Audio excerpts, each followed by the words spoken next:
দীর্ঘ 12 বছর পর এবার প্রয়াগরাজে আয়োজিত হতে চলেছে কুম্ভ মেলা। এখানে লাখো লাখো ভক্তের সমাগম হয়। জ্যোতিষশাস্ত্রে এই মহাকুম্ভ মেলা অত্যন্ত পবিত্র বলে মনে করা হয়।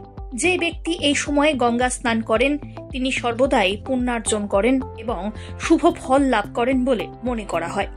ভারতীয় শাস্ত্রমতে এই স্নান করলে জীবনের সব পাপ দূর হয়ে যায়। এই বছর প্রয়াগরাজে আয়োজিত মহাকুম্ভ মেলা শুরু হচ্ছে আগামী 13 জানুয়ারি থেকে, যা চলবে আগামী 26 ফেব্রুয়ারি পর্যন্ত। ইতিমধ্যেই কুম্ভ মেলায় সমাগম হয়েছে বহু মানুষের। বিভিন্ন আখড়া থেকে সাধু সন্ন্যাসীরা উপস্থিত হচ্ছেন কুম্ভ মেলা প্রাঙ্গণে। তবে এবার মহাকুম্ভ উপলক্ষে চমকে দেওয়ার মতো শিল্পকলা প্রদর্শন করলেন এক মহিলা। উত্তরপ্রদেশে প্রতিভা পান্ডে নামে এক মহিলা শুধুমাত্র রাম নাম লিখেই বানিয়ে ফেললেন সম্পূর্ণ একটি অমৃত কলসের চিত্র। এই গোটা শিল্পকলাটি তৈরি করার জন্য প্রায় 40 ঘন্টা সময় লেগেছে তাঁর, এমনটাই জানিয়েছেন প্রতিভা দেবী।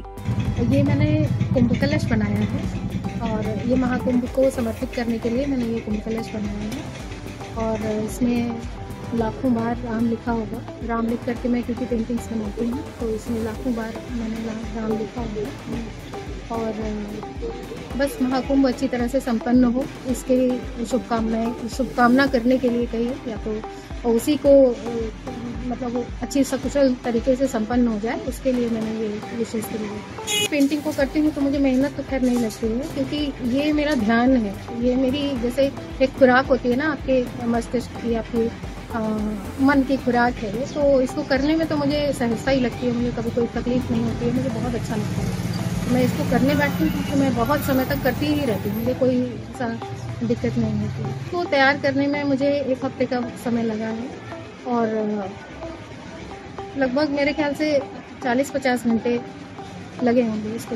লাল কালি দিয়ে লেখা শ্রীরামের নাম দিয়ে ক্যানভাস পেপারের ওপরে নির্মাণ করা হয়েছে অমৃত কলসের ছবি। এই সমগ্র কারুশিল্পটি প্রয়াগরাজে আয়োজিত মহাকুম্ভকে অর্পণ করেছেন প্রতিভা দেবী। কয়েক লক্ষ বার রাম নাম লিখে সম্পন্ন হয়েছে গোটা ছবিটি। এবারের কুম্ভের মহা আয়োজন ভালোভাবেই সম্পন্ন হোক, এমনটাই চান তিনি।